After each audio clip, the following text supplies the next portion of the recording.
Amados, nós vivemos num mundo onde, de certa maneira, somos treinados para entender a vida por eventos. Sempre precisamos de ter um evento que diga, aquele dia marcou, aquele dia mudou minha vida. E não é que não existam, eu não estou aqui para dizer que não tem, claro que tem. Na minha vida eu tenho vários eventos muito importantes. O dia que eu entreguei minha vida a Jesus, o dia que me batizei, e tantos outros. O dia que me casei, não é? Foram eventos. Mas a gente vive numa sociedade que é mais ou menos assim, não é? Você tem a virada do ano, aí você em seguida tem a Páscoa, aí tem alguns que gostam do Dia dos Namorados ou do Valentine's Day. Aí agora, por exemplo, agora nós estamos perto do Thanksgiving, então a gente faz uma coisa legal. Outros que dão importância ao dia do Natal celebram, outros, de novo, a virada do ano, aí o dia de aniversário, né? De aniversário é importante, a gente vê nas redes sociais. É tão bom, né? Naquele dia receber tanta palavra boa, é um dia feliz, né? Aí depois tem, às vezes, o aniversário de casamento, alguns colocam uma foto de quando casaram e tal. Isso é importante, eu não quero tirar essa importância. Tudo bem até aqui? Mas deixa eu dizer uma coisa para você. No projeto de Deus, a vida não é feita por eventos. A vida é feita por processos. São processos. Você viveu a sua infância, isso foi um processo. Depois teve um rito de passagem e você viveu a sua pré-adolescência. Isso foi um processo. A sua adolescência, a sua juventude, a sua maturidade, e por aí vai. Às vezes, os processos são muito bem-sucedidos. Os resultados também são positivos. Mas, às vezes, os processos têm problemas, têm dificuldades. Acontecem eventos que, como que param o processo. E então, é comum você ver pessoas fora de sync. Porque, preste atenção, para Deus, um dia são como 1000 anos, e 1000 anos como um dia. Quer dizer que Deus, quando olha para você ou para mim, Ele vê toda a minha existência, Ele me vê sendo formado no ventre da minha mãe, substância ainda informe, o dia do meu nascimento, vê tudo, inclusive Ele já me vê na eternidade com Ele, assim creio, amém? Mas, para nós não, Jesus falou assim, viva cada dia, viva cada dia. Deixe cada dia trazer sua luta. Deixe cada dia trazer seu problema. Deixe cada dia trazer aquilo que você precisa para aquele dia. Ele disse, basta a cada dia o seu mal. Por que ele estava dizendo isso? Porque muitas vezes, por causa de processos mal resolvidos, dentro de você hoje tem uma criança de 7 anos. Tem um adolescente aí de 14, 15 anos. Tem um jovem de 22. Mesmo você que é bem jovem, que está aqui, tem um velhinho aí dentro de 75 anos, 80. Eu estou chamando os de 75, 80 de velhinho, já com medo, porque eu estou chegando perto, né? Estou com 63. Quando eu era pequeno, 60 anos, era coisa para a pessoa que já estava passando o cabo da boa esperança, né? E hoje eu estou me dizendo assim, cara, não foi tão mal, né? Então, assim... Mas o fato é que tem isso. Então, tem dia que você acorda e você olha no espelho, você se vê uma criança, faz bobagem, faz traquinagens de criança e se sente como uma criança. E tem dia que você acorda ali que parece que é um velhinho decrépito, né? E você diz, o que é isso, pastor? Isso são processos mal resolvidos. Agora, a Bíblia nos dá uma orientação para que a gente possa trabalhar isso, dizendo que tantos processos, eles parece que em algum momento existe um processo positivo e um processo negativo. Eu já venho falando nesse púlpito para vocês há algum tempo, que lá no Éden aconteceu um desastre. E a partir daquele momento que aconteceu esse desastre no Éden, o que foi que ocorreu? Começou a ter uma avalanche de coisas ruins. Você viu um mundo que foi se deteriorando.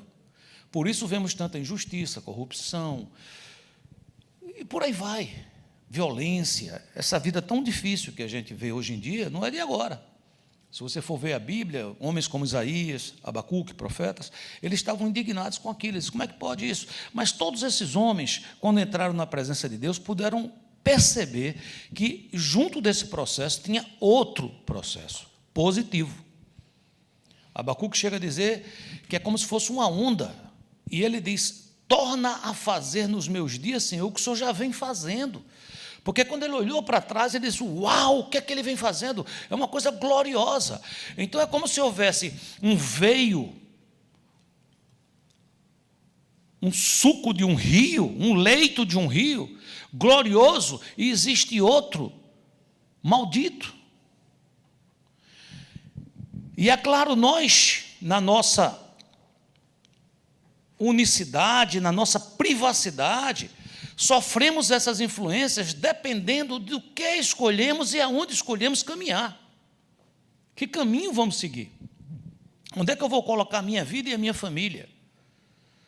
E por isso o título da palavra hoje é Processos para o bem ou para o mal. Eu quero que você entenda que os processos existem e eles têm um resultado. Se você hoje é alguém que comemora, celebra resultados positivos em certas áreas na sua vida, é porque naquele dia, naquela hora que você tinha que decidir, você decidiu pelo processo positivo. Se você hoje amarga tristezas e angústias em algumas áreas, é porque nessas áreas, em algum momento, você decidiu por processos negativos. E eu peço muito a Deus que Ele me dê capacidade espiritual para poder trazer isso para vocês. Vocês recebem? Tem 2 versículos para nos mostrar essas 2 linhas. O primeiro está em 2 Timóteo 3,13, que diz, mas os homens perversos e impostores irão de mal a pior, enganando e sendo enganados. O outro está em Provérbios 4,18, que diz, mas a vereda é um sinônimo de caminho, mas o caminho dos justos é como a luz da aurora, que vai brilhando mais e mais, até ser dia perfeito. Então, veja, aqui está dizendo que existe um homem, um tipo de homem, um grupo, que ele entrou num processo negativo, decadente, uma curva descendente, aonde tudo que ele vai fazendo vai levando para um lugar pior. Mas também tem um outro grupo, que tudo que vai acontecendo na vida dele vai levando para um lugar ascendente, para cima. Isso não quer dizer que os 2 grupos não passem pelas mesmas situações. Não, os 2 grupos passam. Os 2 grupos têm lutas, têm problemas. Apenas um grupo, tudo que ocorre na vida dele, vai levando ele para baixo. E o outro grupo, tudo que acontece, vai levando ele para cima. Vamos analisar um pouco os 2 grupos. E é claro que eu não preciso falar, todos nós aqui queríamos ficar em que grupo? Diga, para cima, diga. Levante sua mão assim, diga, eu quero ficar para cima, diga. É o que a gente deseja, não é verdade? Então vamos ver o que é que a Bíblia diz sobre isso. Primeiro, esse grupo que escolheu os processos negativos. Repetindo, 2 Timóteo 3,13, mas os homens perversos e impostores irão de mal a pior, enganando e sendo enganados. Então, logo de cara, eu não gosto desse cara. A gente fica com vontade de ficar longe. Quem é essa pessoa? Eu quero ficar longe dela. O pior, e eu não vou acusar ninguém, vou só analisar, fazer aqui uma elucubração, palavra fácil de todo mundo entender, né? Que é um português bem... pensar com você mesmo, né? Então, assim, é que, às vezes, eu posso ser esse homem. Eu não estou isentando ele de nada. Esse cara é ruim mesmo. Esse cara, ele é negativo. Aqui está dizendo que ele é um impostor. Você fala, o que é impostor, pastor? É uma palavra forte, não é uma palavra forte? Mas eu vou ajudar, vou dar uma diminuída nisso. Impostor é quando a gente diz uma coisa e faz outra. É quando a gente engana. Mas tem uma coisa aqui que é impressionante. Essa pessoa não nasceu assim. Aqui está dizendo que essa pessoa está enganando e sendo. Então, se ele está sendo enganado, significa que antes dele ser um enganador, ele foi o quê? Ele foi enganado. 2 Timóteo 2,26 diz: mas também o retorno à sensatez, livrando-se eles dos laços do diabo, tendo sido feitos cativos por ele, para cumprirem a sua vontade. Veja, nós estamos na mesma carta, 2 Timóteo. Logo, o contexto é o mesmo. O que é que aqui está falando dessas pessoas, desses homens? Está dizendo que essas pessoas, eles foram capturados. Caíram numa armadilha. Eram pessoas do bem, eu quero fazer as coisas certas. Mas aconteceu algo, uma mágoa, uma ferida, uma perda, que ele foi capturado. Então, preste muita atenção. Quando ele foi capturado, a palavra no grego aqui, para capturar, é pagis ou pagidá. É como cair numa armadilha. Sabe um pássaro, quando cai numa armadilha? Quem coloca uma armadilha para prender um pássaro, quer matá-lo? Não, se quisesse matá-lo, deixava ele passar e dava um tiro. Ou, na minha terra se chama baladeira. Aquilo que Davi, o estilingue de Davi, ou o badoque em outro lugar. Em resumo, é um pau que tem um elástico que você bota uma pedra e pá, né? Quem quer matar passarinho, que é uma pessoa ruim, não deve fazer isso, jamais. Eu não estou aqui dizendo para ninguém matar passarinho, amém? Mas eu digo assim, quem aprisiona um pássaro numa gaiola, não quer matá-lo. Quer o quê? Prendê-lo. E ele vai viver aonde? Aonde?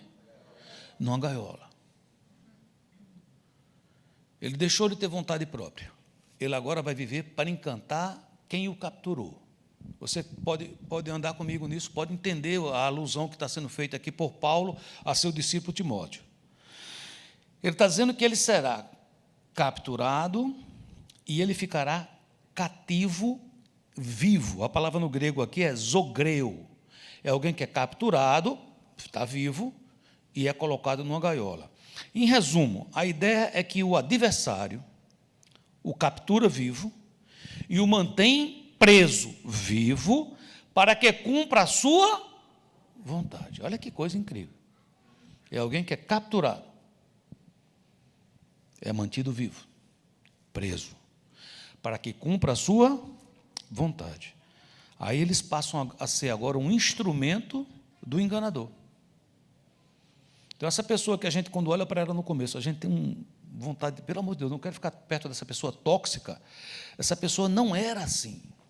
Ela foi levada para este lugar. Provérbios 6 fala do homem de Belial. A palavra Belial é um sinônimo bíblico para enganador, para Satanás. E ele fala o homem de Belial. Não entenda o homem de Belial como alguém que é Belial. Ele não é o diabo. Ele é alguém que está de posse de. O homem de Belial, o homem vil, é o que anda com perversidade na boca. O que é que significa perversidade na boca? As suas palavras são negativas. As suas palavras são para derrubar. Ele não sabe brincar com. Ele brinca de. Ou seja, ele não sabe sorrir com você. Ele sorri de você. Logo ele se torna alguém maledicente. Você fala o que é maledicente? É aquela pessoa que fica falando mal dos outros, mas enganando. E você fala, por que ele está fazendo isso, pastor? Porque ele foi enganado. Você está entendendo o processo aqui? Me acompanha nisso. É muito importante que você entenda isso. O versículo 13 diz umas coisas meio estranhas para a gente, que diz assim, que ele acena com os olhos, ele arranha com os pés e faz sinais com os dedos. São símbolos ou códigos daquela geração, milhares de anos atrás, que não tem mais muito a ver com a gente. Eu não conheço muita gente aqui que arranha com os pés. Acena com os olhos, sim. Você conhece alguém que arranha com os pés? Né? Mas o que é que significa isso, pastor? Significa linguagem corporal que produz contenda. Isso vai mudando de tempo em tempo, mas o princípio é o mesmo. É aquela pessoa que está falando uma coisa aqui para você, eu cheguei aqui, Está aqui, Maria de costa para mim e Joana de frente. Aí eu estou ouvindo a conversa. Aí Maria está dizendo, pois é, Joana, eu gosto tanto de você. Aí eu olho para a Joana, que Joana me vê, Maria não me vê. Aí eu faço assim. É mais ou menos isso que ele está dizendo. É linguagem corporal.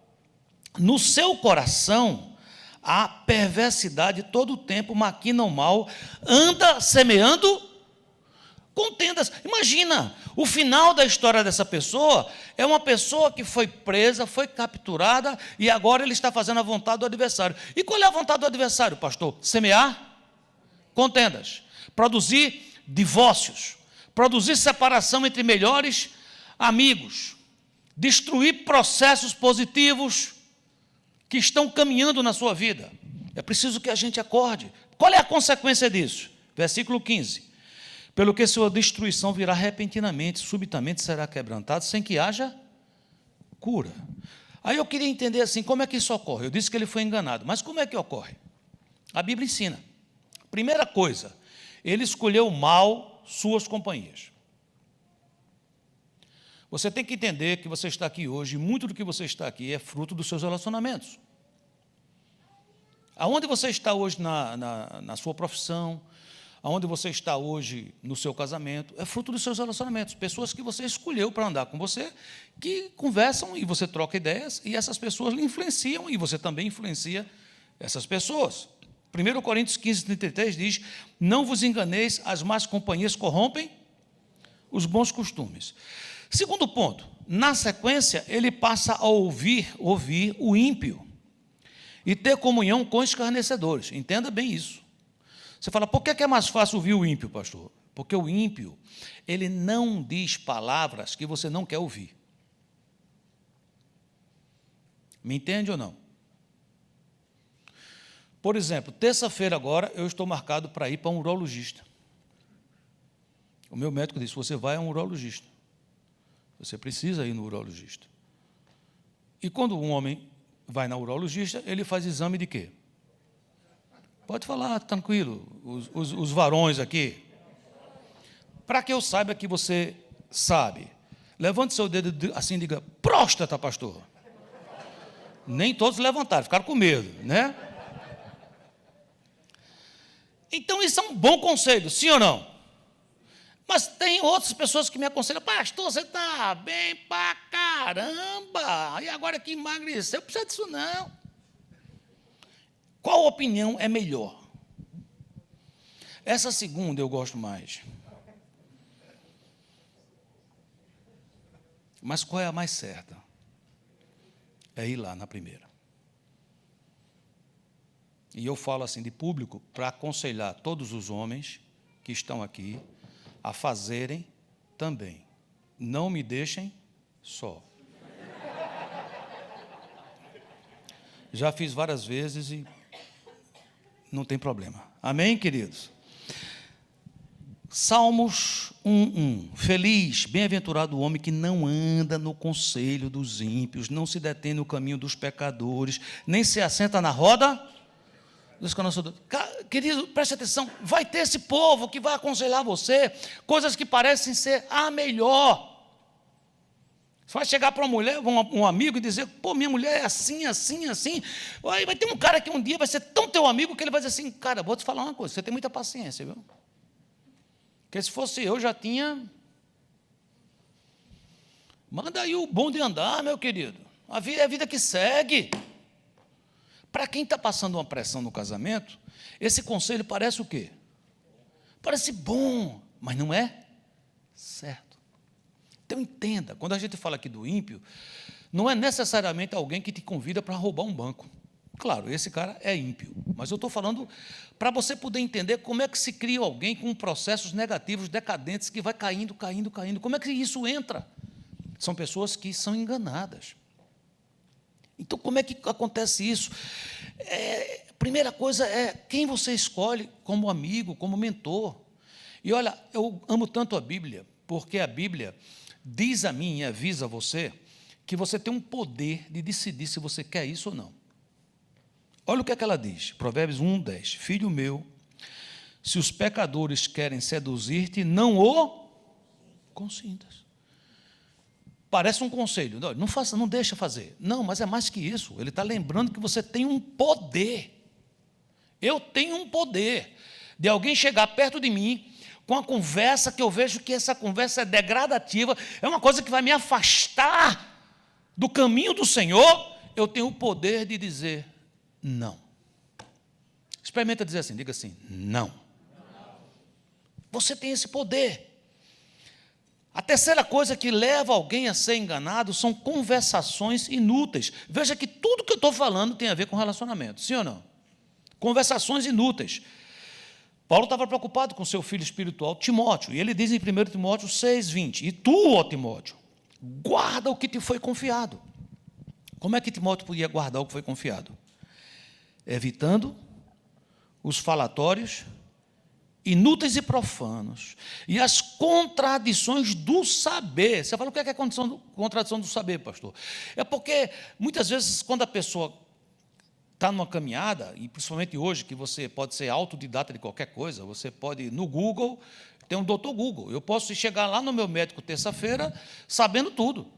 Eu posso chegar lá, quando ele for falando, digo, não, já vi no Google, já vi fulano, já vi ciclano, já vi beltrano, e não consigo escutar uma pessoa que está me analisando. São as contradições do saber. É alguém que está caminhando na fé, está andando com o Senhor, está recebendo a sã doutrina, mas vai lá no Google para escutar a opinião de fulano, a opinião de cicrano, a opinião de beltrano, a opinião não sei de quem. Ou seja, será que é pecado fazer isso? Aí a pessoa coloca lá, será que é pecado fazer isso? Vai aparecer 400 milhões de profetas ou pastores dizendo o quê? Uma parte diz o quê?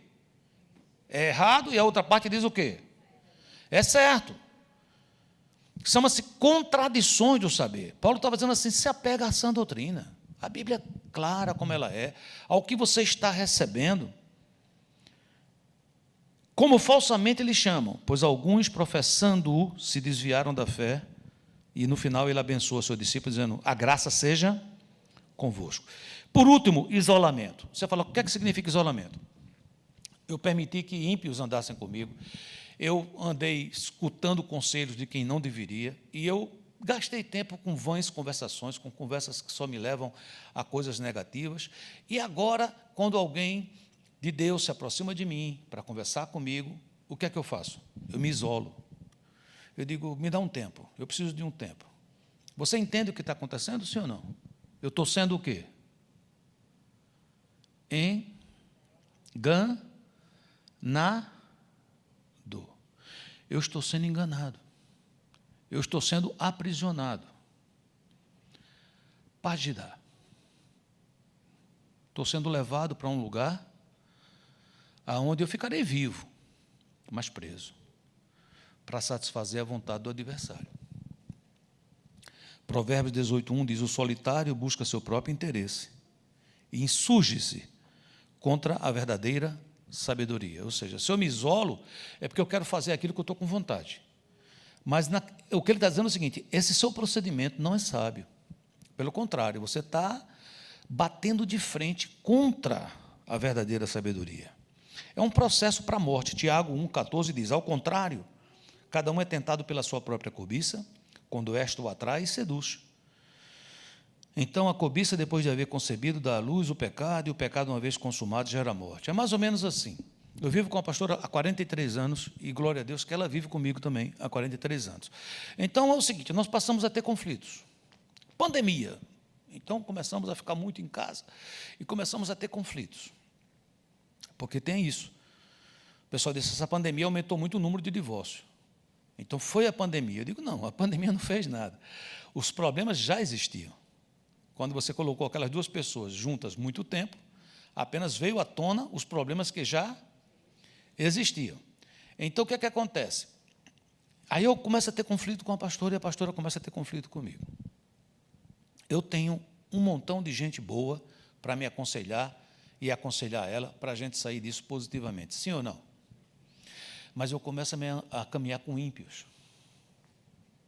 Encontro um amigo, quando eu era jovem, no Facebook. Aí entro com ele no privado, ele passa o WhatsApp, e eu começo a conversar, e ele fala da vida, eu falo da minha, ele fala, eu me divorciei. Eu digo, foi mesmo, por quê? Aí ele vai falando por quê. E eu vou escutando. Está entendendo o processo? O nome disso é sendo enganado. vai chegar um momento, queridos, que eu estou convencido que a melhor coisa para a minha vida é o quê? É o divórcio. E o que é que eu vou querer fazer nesse momento? Olha, eu sou pastor desse ministério, eu sou o líder de todo o Ministério Vida com Vida. Qualquer pessoa desse ministério que eu procurar conversar, eles vão dizer o que a mim? Que é isso, pastor? Não, isso é pecado, não faça isso. Sim ou não? Aí eu vou querer me isolar. Eu vou querer ficar longe. Você está me entendendo? Você fala, o que é que está acontecendo com você, pastor? Eu estarei sendo enganado. E eu virarei um enganador. Já pensou que coisa? Um impostor. É isso que está sendo dito. É um processo decadente. Você diz, como é que eu sei, pastor, que eu estou entrando nisso? Vai faltar paz, vai faltar alegria. Você diz, entendi. Se eu não tivesse problemas, eu não estaria nesse processo. Não, problemas todos nós temos. E ter tristeza uma vez ou outra é normal. Passar por algum processo depressivo temporário faz parte da vida. Eu não estou dizendo isso, não. Estou dizendo alguém que vive, mas não vive em paz. Alguém que vive, mas vive numa angústia interior. Alguém que vive porque ele sabe que ele está entrando num processo muito ruim. Você me acompanhou até aqui? Diga amém. Eu quero falar agora da parte positiva. Diga, glória a Deus, diga. Amém? Provérbios 4,18. Mas a vereda dos justos é como a luz da aurora, que faz o quê? Vai brilhando. Como é que vai brilhando? Mais, e que mais? Mais, e que mais? Mais, até ser dia perfeito. Ele faz uma alusão aqui, quando a luz começa de manhã ali, bem cedinho, em alguns lugares 5 da manhã, outros 6, 7, depende do local. Aí você vê aquela luz tão tênue, tão fraquinha, mas nasceu. O dia nasceu, é luz. Amém, queridos? Pode a tristeza durar toda uma noite, mas a alegria chegou. Ela veio com amanhecer. Amém? Aí ele diz que a vereda do justo parece com aquela luz. É bem fraquinha, mas é dia. Aí ela vai brilhando. À medida que o tempo passa, ela vai brilhando o quê? Mais e mais. E mais e mais. Até ser dia perfeito. Você fala, qual é a hora do dia perfeito? É quando o sol está sobre as nossas cabeças. Nesse momento não tem sombra.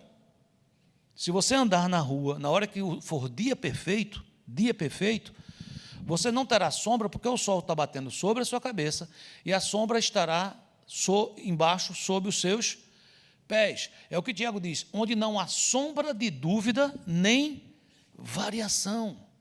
Então é um processo glorioso. Esse processo nos faz voltar à sensatez. É como se eu tivesse acordado. Eu volto à sensatez. Parece que eu estava sendo levado a um local onde a minha mente estava sendo turvada e agora abriu. É como diz 2 Timóteo 2,25, disciplinando com mansidão os que se opõem, na expectativa de que Deus lhes conceda não só o arrependimento para conhecerem plenamente a verdade, mas também o quê? O retorno a quê?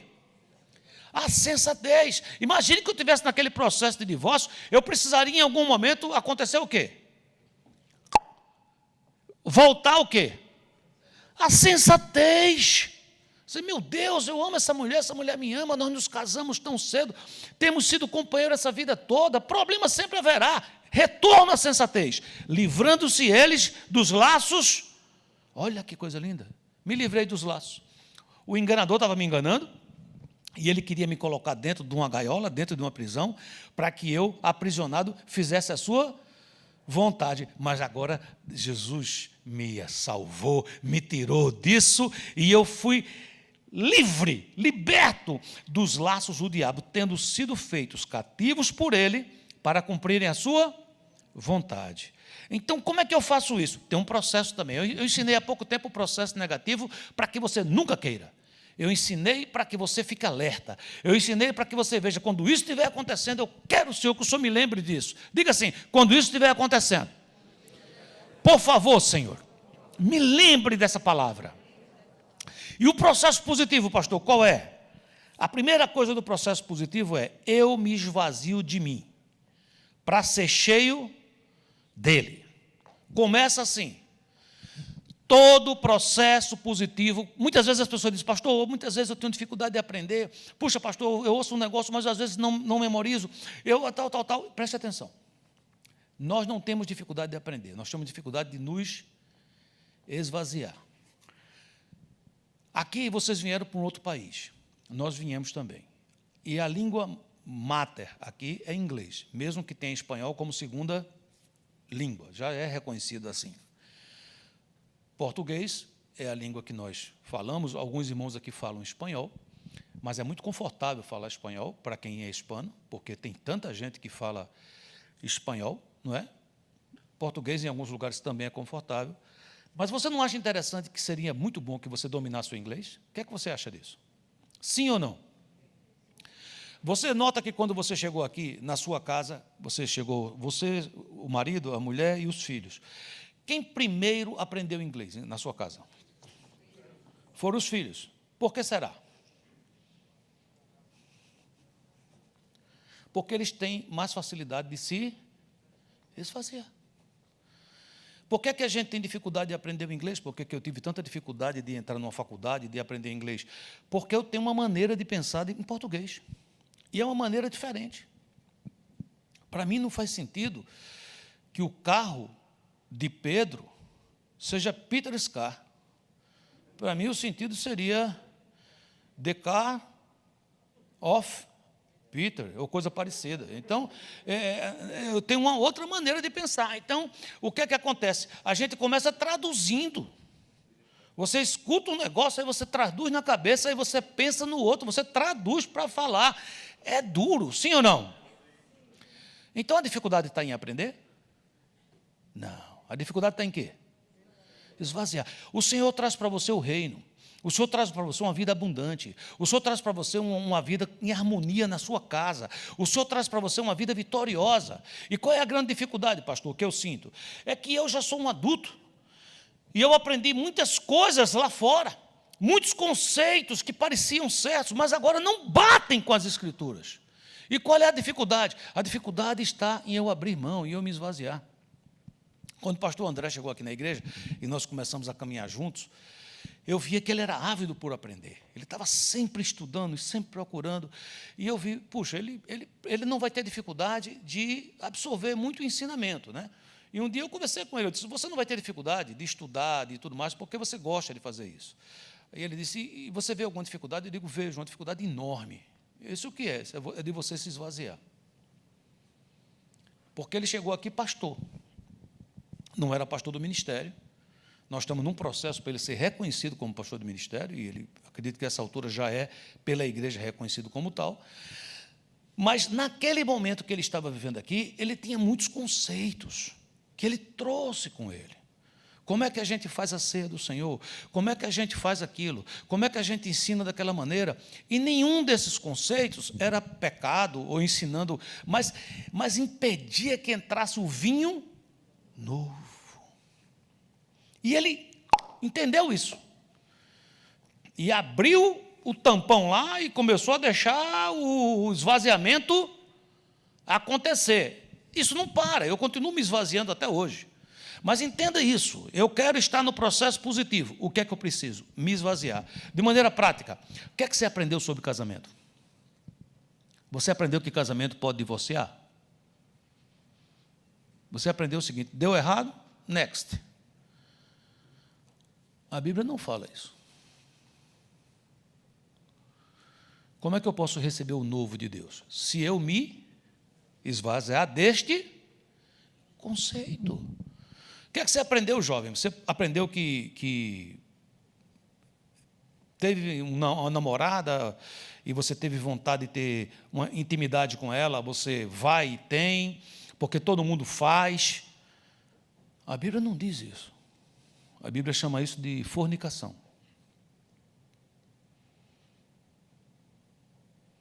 Para eu entrar num processo positivo, eu preciso me esvaziar, para que entre o novo.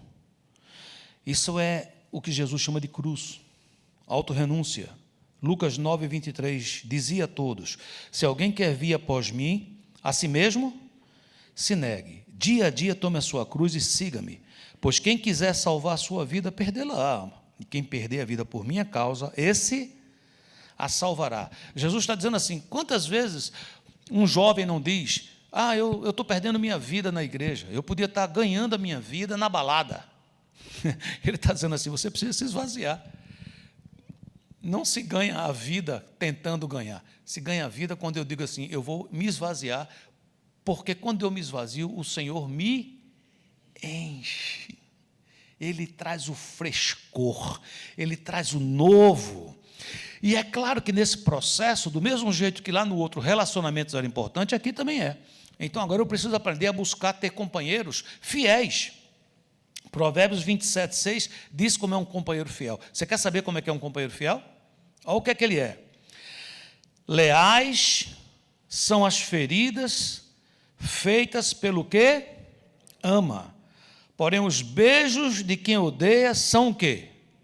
Enganosos. É aquele processo que eu disse, eu preciso entender e compreender que um companheiro fiel, não estou falando de uma amizade tóxica, de uma pessoa que tudo é errado, fica me colocando para baixo, me fazendo andar no negativo. Eu não estou falando sobre isso. Eu estou falando de uma pessoa de Deus que é capaz de se aproximar de mim com amor, com carinho, com respeito, em particular, e dizer, veja, essa parte, eu acho que você precisa analisar isso não está bom, isso vai levar você para um mau caminho, eu preciso de eleger essa pessoa meu companheiro fiel.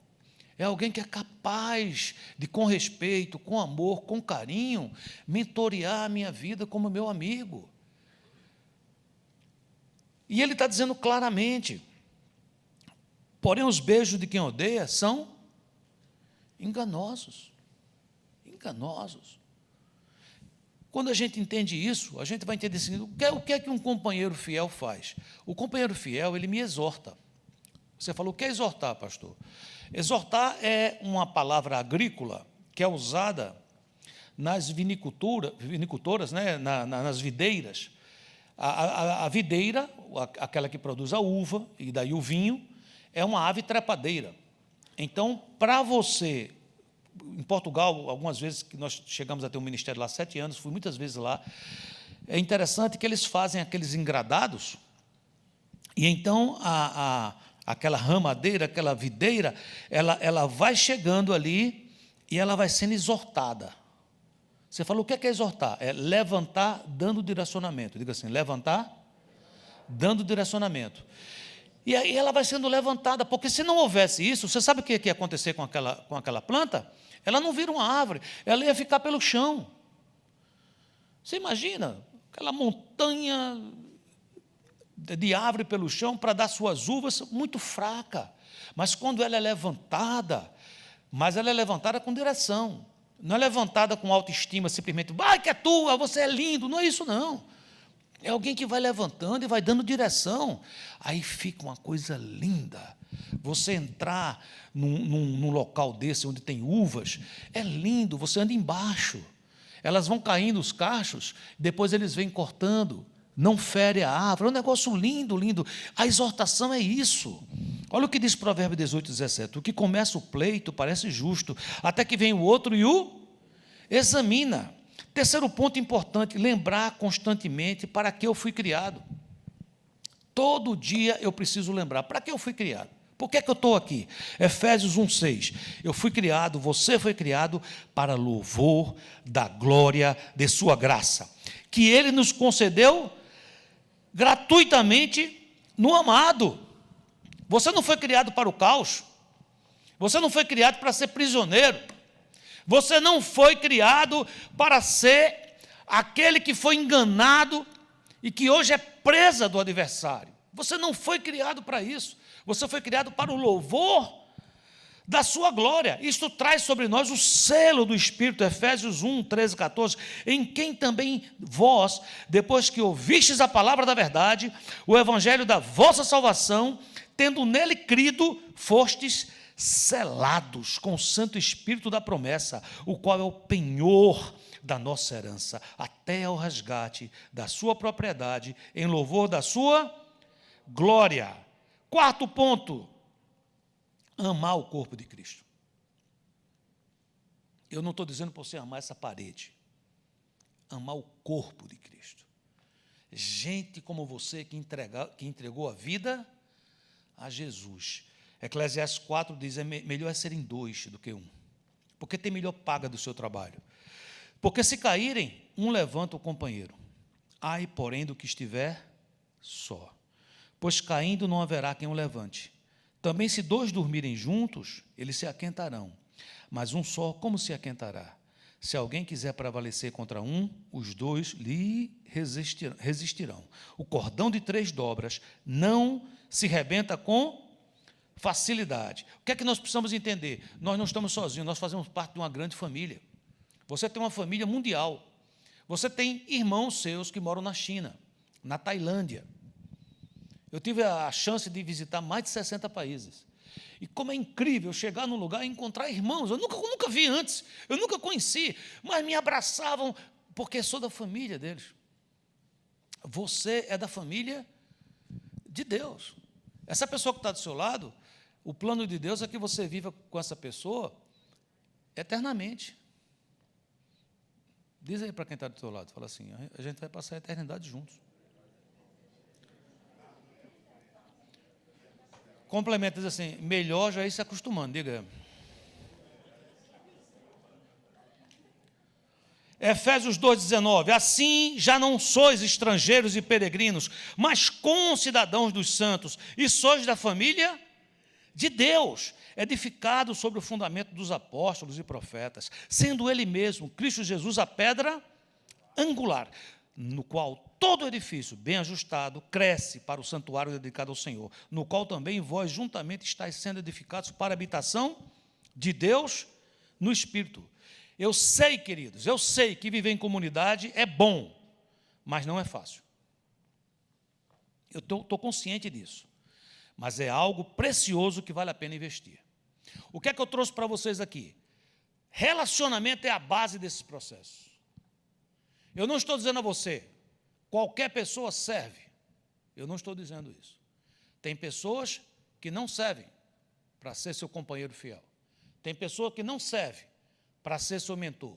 Tem pessoas que não servem para lhe darem conselhos.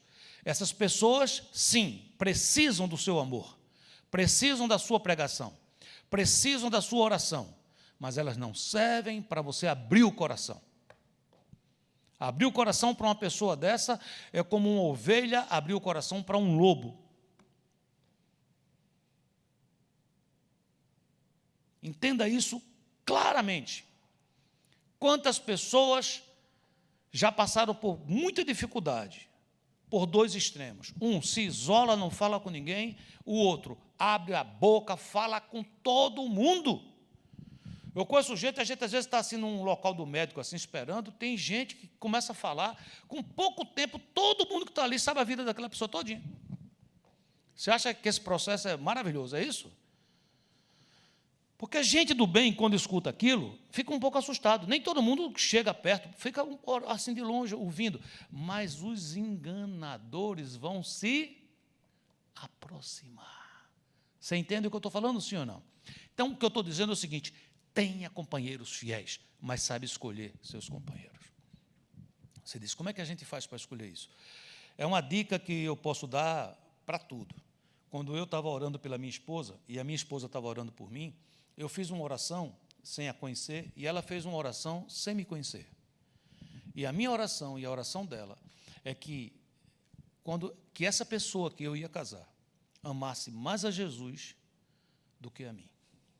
Eu dizia, Senhor, eu quero uma mulher que te ame mais do que ela vai me amar. E ela estava fazendo a mesma oração, Senhor, eu quero um homem que te ame mais do que a mim. Quem serve para ser teu companheiro fiel? Aquele que ama Jesus acima de todas as coisas. Por último, um processo glorioso desse, que é de glória em glória, glória em glória, glória em glória, não pode acontecer se eu não viver cheio de Deus. Provérbios 27, 7. A alma farta pisa o favo de mel, mas a alma faminta, todo amargo é doce. Repete comigo, diga assim, a alma farta pisa o favo de mel, mas a alma faminta, todo amargo é doce. O que é que ele quer dizer com isso? Se eu estou cheio de Deus, se eu estou transbordando de Deus, se a minha alma está farta, querido, se o inimigo me soltar um favo de mel, o que é que eu faço? Chuta que é laço, não é não? Sim ou não? Mas se eu tiver com a alma faminta, todo amargo é doce. Preste atenção a isso. Alguém que passou agora numa churrascaria, rodízio, e se rodiziou, quando ele sai da churrascaria, qualquer coisa que oferecerem, ele vai pisar. Não precisa, estou satisfeito. Sim ou não? Mas alguém faminto, qualquer comidinha daquelas que é servida naquele restaurante, Jesus está chamando, ele vai achar muito boa. Você diz, o que é que significa isso, pastor? A gente precisa ter cuidado para não ser uma presa fácil. Se você é uma pessoa muito carente de amizade, muito carente, estou carente demais. Estou carente. Quem que der atenção, você vai achar esse amargo o quê? Doce, queridos. É aquele rapaz que está tão carente, que quer casar de todo jeito. Qualquer uma que aparecer, é doce. É a moça que está procurando um rapaz. Não olha, não, chegou, é esse aqui, pelo amor de Deus. Foi o que apareceu, vai que é tua, Tafarel. É o casal que não tem sabedoria. Preste atenção, vocês são maduros, temos crianças, eu vou falar em códigos. A Bíblia diz assim, não se apartem um do outro, a não ser de mútuo consentimento, por pouco tempo para orar, para que o inimigo não alcance vantagem. O que é que a Bíblia está ensinando? Vocês foram feitos um para o outro para atender necessidades íntimas, importantes, que no casamento são santas. Mas aí você entra aqui na América, 12 horas de trabalho, você está fazendo a América, você está lutando, aí chega em casa, só a capa do profeta, só o bocal, entendeu? A mulher, por sua vez, toma aquele banho, já batendo biela, diz, eu quero uma roupa bem folgada aqui, para ver se eu... Ela olha assim e vê aquela camisa, Bolsonaro, bota.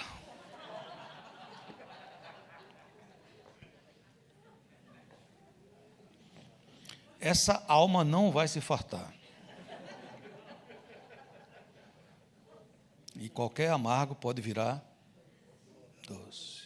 Se encha de Deus, em todas as áreas. Encha na sua alma de Deus. Encha dentro de você de Deus. Quando eu transbordo do Senhor, eu piso o favo de mel que o enganador vai colocar diante de mim, eu chutarei, porque a minha alma está cheia de paz. Ô, glória! Deixa eu orar por você. Se você puder, fique de pé. Se você puder, para que você possa ter um momento de concentração, baixe a sua cabeça, se quiser fechar os olhos. O meu objetivo com isso não é nem um ato religioso, mas é apenas que você, nesse momento, pause um pouco no que você acabou de ouvir. Converse com o seu Deus, que lhe ama, que lhe criou, que lhe trouxe até aqui, que tem planos maravilhosos a teu respeito. Ele diz assim, eu é que sei os pensamentos que eu tenho a teu respeito. São pensamentos de paz e não de mal, para te dar o fim que desejais. Deus deseja que eu, você, nós, os filhos dele, entremos nesse rio da vida, nesse rio que nos coloca no caminho do justo, que a gente vai brilhando mais e mais, até não haver sombra de dúvida nem variação. Pai amado, vem sobre nós. Somos tua igreja, Senhor. Tu és a fonte da vida, Jesus, porque tu és a vida. O Senhor conhece cada coraçãozinho aqui. Senhor, se em alguma área da minha vida eu fui enganado, quebra isso hoje em nome de Jesus. Se em alguma área da vida de meus irmãos, tanto os que estão perto como os que estão longe, eles foram enganados, quebra isso agora no teu nome, Jesus. Nós queremos entrar nesse processo vitorioso para bem e não para mal. Ajuda-nos a escolher as amizades.